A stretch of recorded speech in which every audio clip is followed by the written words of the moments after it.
these dividends that they could then pass forward to their shareholders to pay back their loans, that would compromise the financial stability of Inkwala, which could have led to default, which could have led to the collapse of Inkwala. So to ensure that we didn't, and if that did happen, we would have violated one of the non-negotiables in terms of the revised charter, and as a result, we would have put the risk, our mining license at risk, our new model mining license.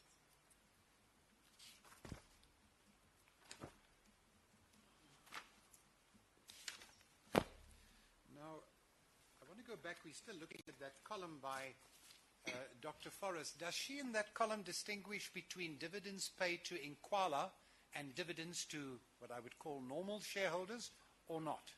No, she shows total dividends paid to all shareholders. Now, can I ask you, with reference to your little table at page 2004 of volume 5, what was the total dividends paid from 2006 to the present, firstly to Inkwala and secondly to non-Inkwala shareholders? From 2006? From 2006. Yes, to Inkwala, the total is $251 million, but if you talk from 2006, we have to exclude the 27, so circa around $224 million, so it's 2.3 billion rands. And to the non-Inkwala shareholders for the period 2006 to date, that would have been $975 million.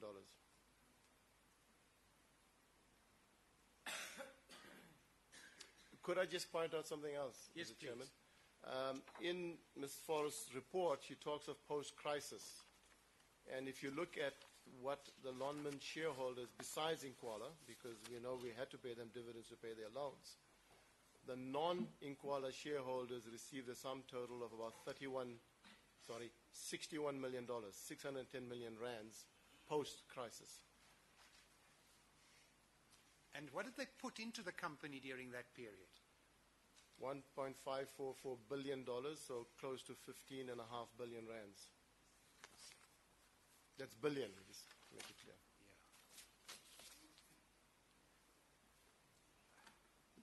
While we look at this period and the vendor finance by Lonmin, can we have a look at its cash flow? And you'll find that in a single-page document, which is quadruple S3.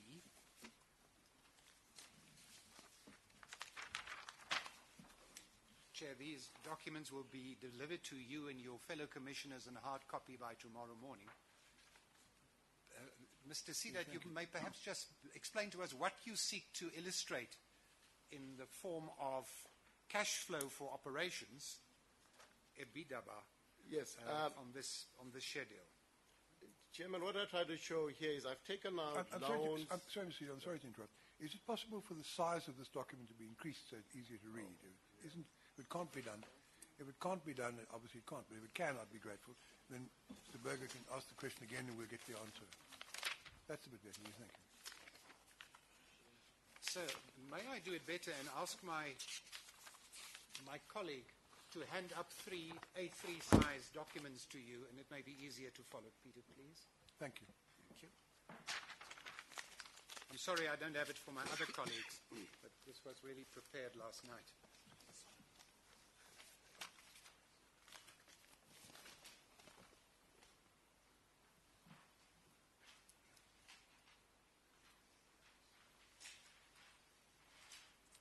Thank you. This does make it easier. Thank you. Mr. Sidat, the purpose of this exercise, what do you try to explain in layman's language? Yeah, I try to take out all of the accounting terminology, which frankly I'm not an accountant, so I don't fully understand, and look at how much cash Lonmin generated in any 1 year from its operations. In other words, it produced platinum and platinum group metals. A certain amount of money was spent producing it. It was sold. Money was recovered. You covered your operating costs, obviously, and that's the cash flow from operations. And then you had other things you had to pay for subsequent to that, which is tax, interest. There's interest received, obviously, and any cash that's left in the bank. Capital expenditure, extremely important. any sale of assets, and then dividends, and I only included the dividends paid to Inkwala, again, in comparison to the forest report, to try to show you why, well, the financial position of Lonmin was so precarious. Now, so this goes back from 2000, and you can see that from around 2005, as the commodity cycle started developing momentum, it peaked in 2008, and the cash flow was very good till then.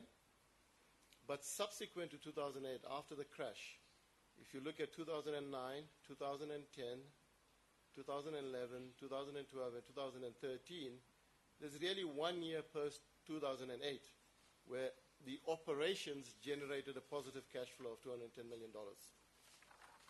Now, if you take it from 2008 to 2013, and I've included 2008 because it is a good year, over that period, Lonmin essentially lost cash of $313 million, which explains the rights issues why Lonmin had to go and get the shareholders to put more money in the business.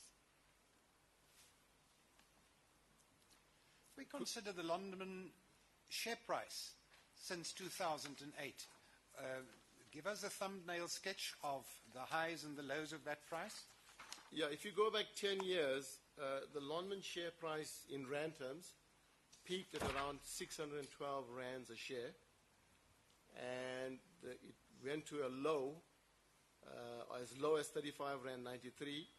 Today, it's probably sitting at about 38, 39 rands. So from 612... Page 2003, I'm sorry, I should have showed that to you before asking this.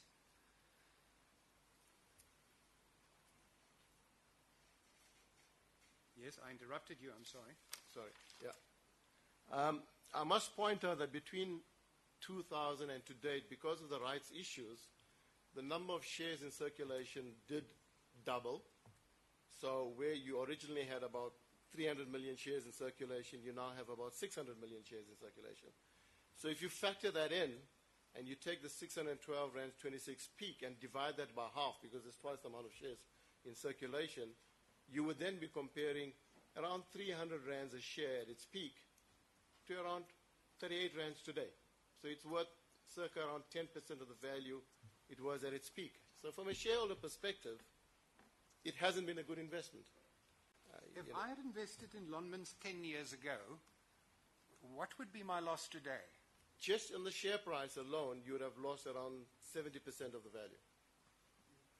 And I invested 5 years ago? You lost about 80% of your value.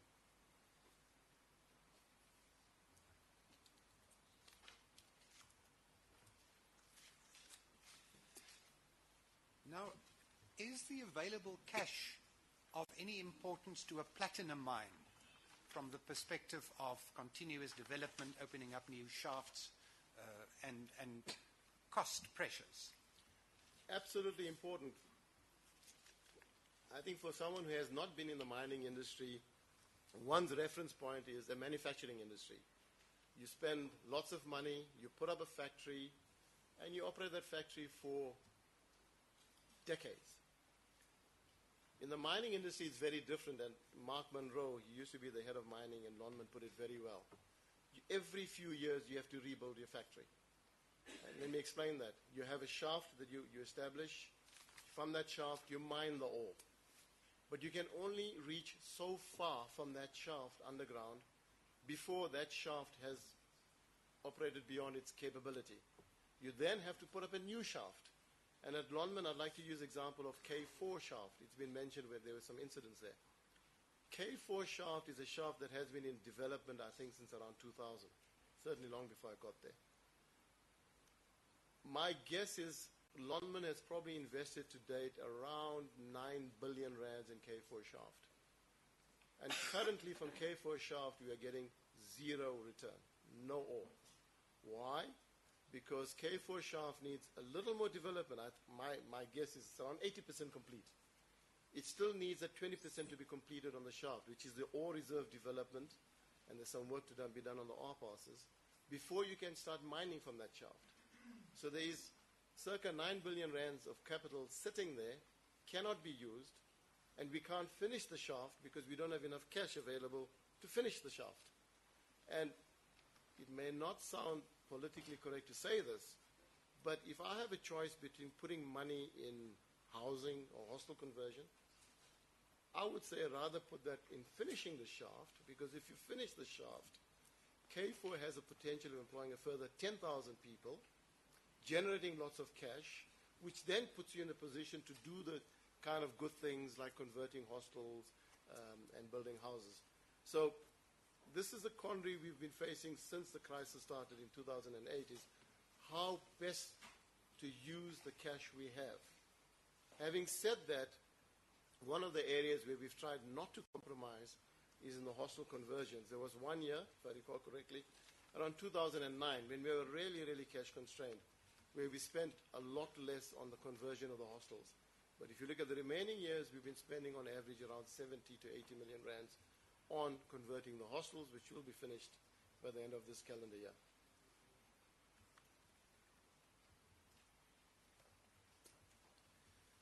Can I, in the light of that, consider something that Dr. Forrest says in volume 3 at page 1367?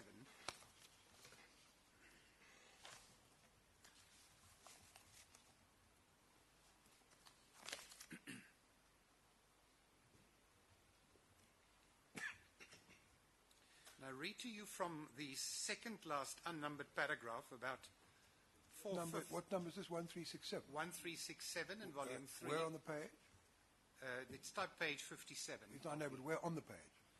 Right down, four-fifths down, there's 4 lines from the top of that penultimate paragraph for present purposes. No, I'm just asking that so that we can be shown that relevant section. Yes, I'm indebted to you, Chair. We've now got, for present purposes, we merely point out. For present purposes, thank you. Can I read that with you and just ask your comments, Mr. Sedat? The doctor says, for present purposes, we merely point out that notwithstanding the effects of the financial crisis, Lonmin understood its BEE obligations to be of sufficient importance to justify the continued payment of substantial dividends to Equala, even in the 2009 financial year, when it recorded an underlying loss of $93 million before interest and tax.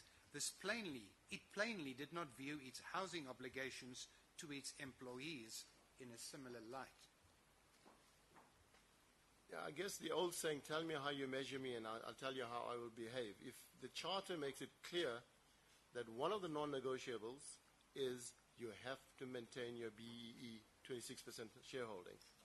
So if you are running the risk of that BEE shareholder defaulting on their loans, you will do whatever you can to prevent compromising that BEE structure. Because if it is compromised, you run the risk of losing your mining license. And if you then have to repeat that exercise and get a new BEE shareholder and go through the whole exercise again, you're going to spend hundreds of millions of rands just to establish that structure again. She makes another statement at the top of that page, right at the top of page 1367. If I may ask your comment for that, and I'll read you the first paragraph. Nor have we seen a reasonable explanation for Lonmin's failure to comply with these obligations. This is now the housing obligation. The primary justification put forward by Lonmin for its non-compliance with its housing obligations was the constraints of the economic climate after the financial crisis. But Lonmin started defaulting on its housing obligations before the financial crisis, and throughout the period in which it was defaulting on its housing obligations, it's continuing paying dividends to its shareholders. Yeah, I think we have to start off with what the actual obligation in the SLP says. And I'm going by memory, but the SLP commitment is Lonmin will facilitate the building of houses, and it will do so by talking to the relevant institutions. And in fact, in the SLP, which was done long before I joined Lonmin, in the SLP it mentions that it's in discussions with Rand Merchant Bank. So one's understanding is houses were going to be built with the assistance of relevant financial institutions, not necessarily being put on Lonmin's balance sheet in terms of assets and liabilities. So whether Lonmin had made that commitment to spend its own money building this 5,500 houses, I think is debatable. Having said that, I have gone through a timeline of what Lonman has done since the SLP was approved and the new order mining license was issued. Now, if I may just run through that, Chairman. Can I just remind you, the SLP is approved in April 2007. That's correct? That's where I was getting to. Yes. During 2006, clearly the Lonman prepared the SLP and made its application to the Department of Mineral Resources. And although I wasn't here, in another mining company that is involved, there's a lot of iterations you go through, workshops, etc., before your SLP and your application is accepted. And clearly that happened between 2006 and April 2007, as has been pointed out, when the new order mining right was eventually issued to Lonman. Lonman's financial year starts in October of each year. And I'm assuming now that the conversion was done, the management will apply themselves in terms of putting budgets in place and plans in place to start delivering against the obligations or the commitments they made. In November 2007, so this is some months after the new order mining right was issued, Lonman embarked on a housing needs analysis. And they used the waiting list of people wanting houses as one way of trying to understand what employees wanted. And they did focus group interviews, as they call them. Plus minus 600 people were interviewed. Clearly that takes some time to do the interviews, to distill the information out of it, and to come up with a plan. What came out of that, one of the key components, messages that came out of that exercise in 2007, was that 85% of employees expressed a need to want to live in the Marikana area, close to where they work. Subsequent to that, using that information, in 2008, a meeting was held with the National Union of Mine Workers, and that is a document that is in one of these files. Chair, I'm going to refer to that. The market research the witness referred to, I'm not going to deal with now, but you'll find it in Mr. Barnard McQuenna's file, which will be lodged tomorrow from page 1 onward. There's a very thick document, that 2008 market research, and the witnesses referred to this. What I would like to refer to at this point in the chronology is in volume 4, Mr. Sedat, at page 1463. You now consult on that market research with the interested parties.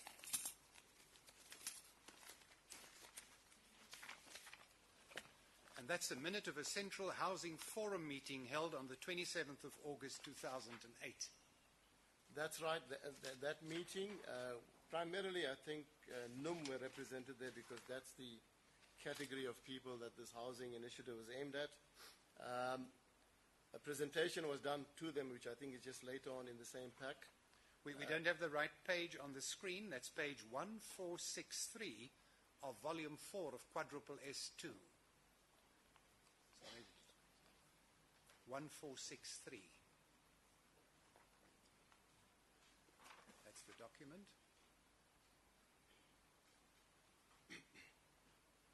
1463. We've got 1462 at the moment. We need 1463. There we are. Perhaps that can be enlarged a little bit, please. Thank you. So the presentation was done.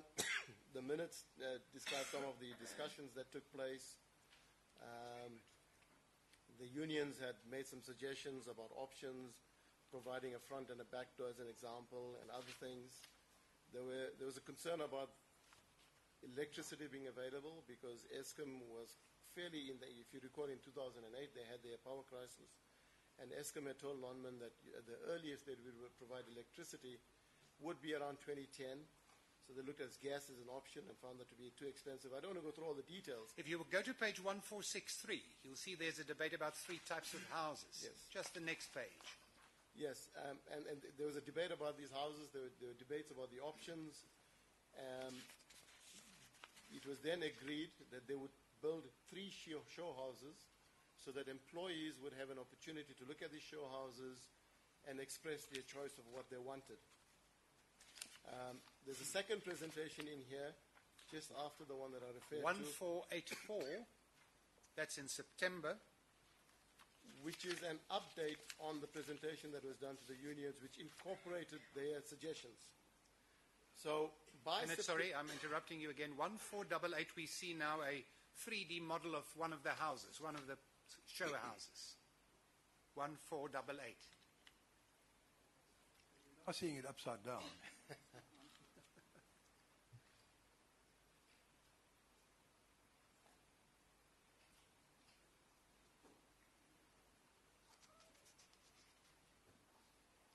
There it is. Thank you very much. Now we're seeing it sideways. Suppose we can. There we go now. And you can see we looked at solar water heaters to try to overcome the challenges with electricity and the cost of using electricity to heat water. So by September 2008, we were ready to start with the next phase, which is build the 3 show houses, and then hopefully in that new financial year build the remaining 97 houses. Did you have proclamation by then?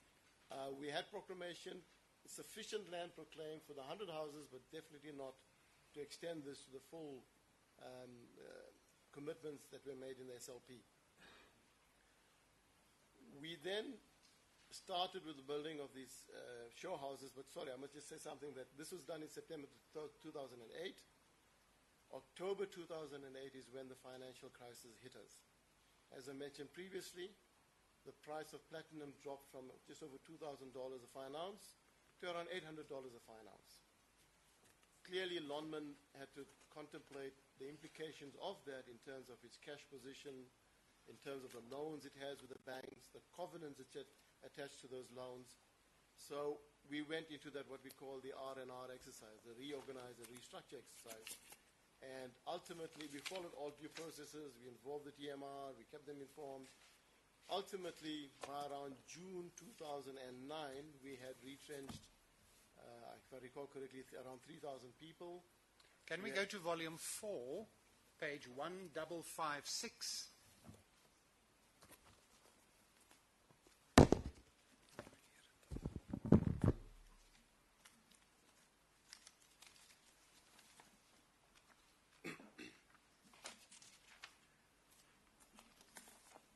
Yes, that's a notification to the DMR, to Sandile Noxina, who was a DG at the time, and to the Minerals and Mining Development Board of Lonmin's plans to enter into this R&R exercise. As I said, this took the better part because there's consultation periods. You've got to give unions an opportunity to discuss what you intend doing. I think the period is either 4 weeks or 6 weeks, and then you finalize your plans. Any objections from the Mining Development Board?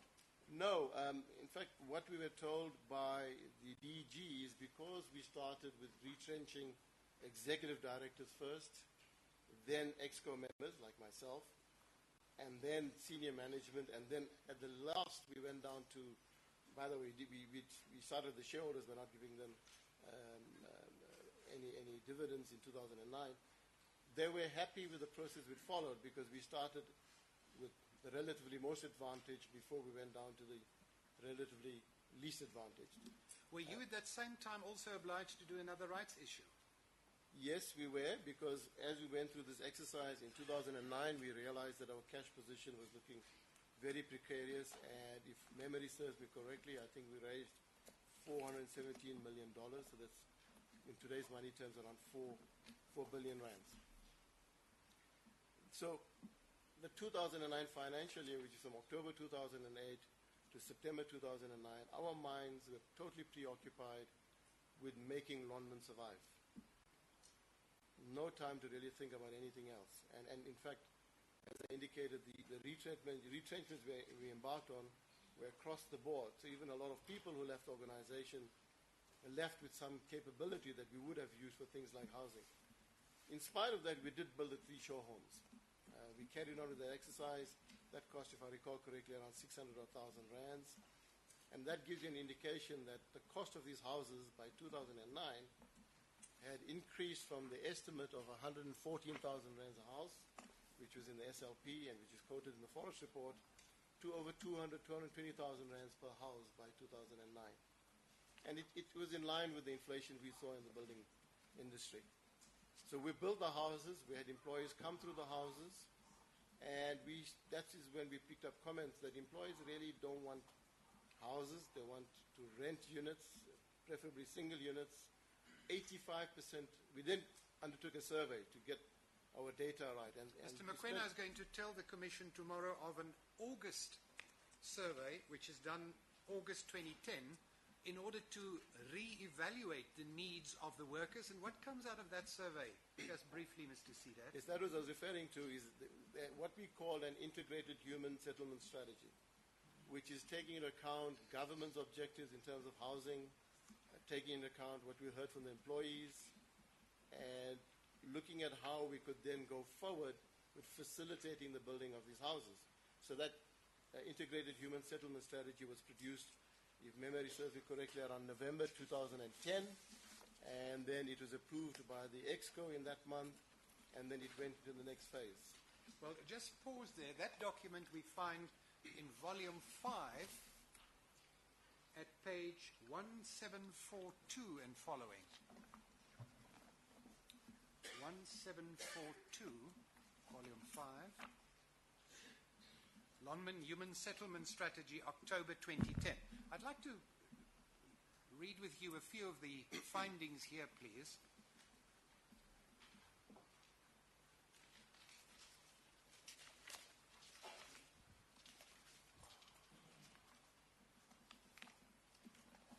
At page 1750,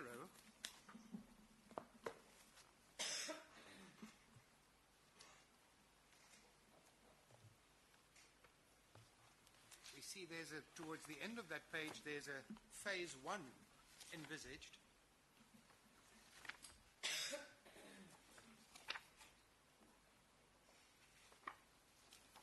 Yes, there's a project plan somewhere else in this document, and that's the first phase of that project plan. And you can see the bullet points there and what this is going to focus on, which is really around continuing with the hostel conversions, preparing the land, to conform with what we were trying to achieve. And I should make a comment here that in line with government's housing strategy, we were going to look at what we call densification. So instead of having one house per plot, which is clearly unaffordable for employees, we're going to look at more units in the same space. And they talk of a unit, somewhere in this document, they talk of a number that they use to identify this. So we were going to follow that strategy where we were going to look at more denser units. In fact, we looked at other examples around the country. For example, in Cape Town, if you're driving from the airport into Cape Town City, you see these housing units off the highway. We looked at those as well, and we're going to try to replicate some of that here. It's in that same time frame that the mining charter gets changed and the housing aims get rewritten. That's true. That's correct, yes. Page 1775. Addressing the possibility of getting a housing subsidy from the government for the workers, and why did that not work out as nicely as one would have hoped? Yeah, sadly, the problem we encountered is that our employees earned too much to qualify for a subsidy from government, but again, too little to be able to get a loan from the banks. So they're caught in what I call the twilight zone, and that became a major challenge for us because as we went through this first phase and we called for proposals from institutions, banking, developers, then what the conclusion we came to once we'd got these proposals back is that all of these institutions expected Lonman to carry this liability in terms of the cost of building, etc., on its books. Now, we just talked about Lonman's financial position being quite precarious. So putting these liabilities on Lonman's books just made it much more difficult for Lonman to meet its covenants as well. So this is where we actually got stuck. How do we go forward? We can't get the institutions to come forward with using their funds. Employees can't get loans for them to be able to build these houses and get financing from the banks. And Lonman's financial position was too precarious to put any of this debt on its books. And that's effectively where we ended up in 2010. Was the idea that you would build the houses with the assistance of construction companies and banks, and once the house is built, then ownership will step in, the obligation will be between the owner and the bank, and Lonman will fall out of the equation. Yes, I mean, it goes back to what we said in the original SLP, which is we will facilitate with banking institutions. So that's what the developer and the employee gets a bit of a leg up in being able to see their dream come true of owning a house. And yes, we wanted the arrangement to be arm's length, so that between the employee and the developer, the contractual arrangement will exist. What Lonman was prepared to offer is to be able to do the deductions for the home loan or the rental out of its salary system, pay system. But that's as far as Lonman could go in terms of its capability financially. And what did the banks want? Well, the banks wanted all kinds of guarantees from Lonman. Effectively, it's coined in a phrase somewhere that I saw, is that they just wanted to be the project managers. So all risk belongs to Lonman or to the employee, and all that we're going to do is come on site and help build these units without any major financial input from themselves. And what effect, if any, would that have of Lonman's balance sheet if it now becomes a guarantor to the housing scheme? Well, as I mentioned, our financial position in 2010 was very precarious. We were on the brink of violating some of our covenants on the loans we had with some banks. We couldn't take any further risk on our books. We talk about this twilight zone where the workers fall between two stools. Page 1776. Do that in a diagrammatic form, and you'll see there is a category between 1,500 and 7,500 rand per month. 1776.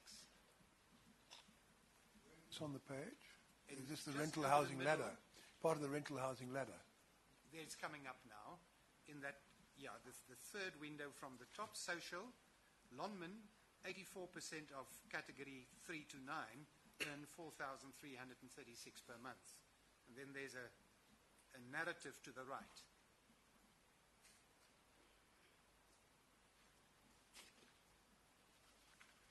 And this comes out of government's, I think they call the document Breaking New Ground. This is straight out of that document in terms of what government strategy was. At page 1784, we see that new policy being described in paragraph 1.5 towards the end of the page. Breaking new ground in inverted commas.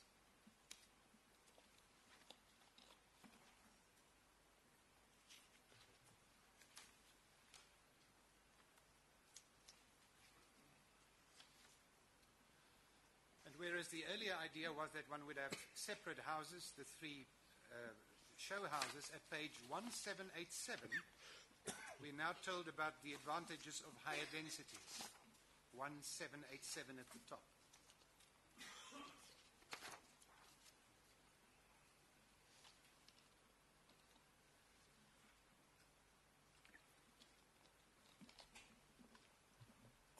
Is that correct?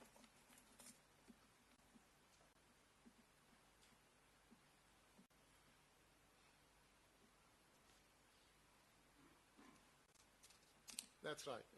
We benchmarked, as I mentioned, one of them was Cape Town, but we also benchmarked other similar developments. And the little number you see in red on top, that's a number that is used to define the density per hectare. So 164 in the one case, 75 in the other, and 293 in the case of Middelburg, Gauteng. This is what we try to emulate. But as I said, it just got to didn't progress any further with this. You've told us that EXCO agreed to this. We find this new integrated human settlement strategy, we find that in volume 4 at page 1503. A letter addressed to the members of EXCO, copy to Mr. Wayne Hill, and it's dated 17 November 2010. 1503. Volume 4. We're quite away from 1503 at the moment. I see it's 1 o'clock, Mr. Berger. So when it's convenient for you, we'll take the lunch adjournment, but you can carry on until you consider it appropriate for us to take the adjournment. Perhaps I can just finish this document, and then I'm at the end of this subject. You're aware of this document, are you? Yes, I am. This was just before I left London, so this is one of the last key areas that I had discussed at the EXCO. It was, as you see, in the November EXCO. And I think to highlight here on the second page, the table reconfirms the fact that 85% of employees wanted rental units and only 15% wanted ownership, and that's how we tried to structure what we were trying to do. The EXCO supported this, and I mentioned the project plan. That's on the next page, 1505. And the EXCO approval at page 1507. That's right. Yes. So the EXCO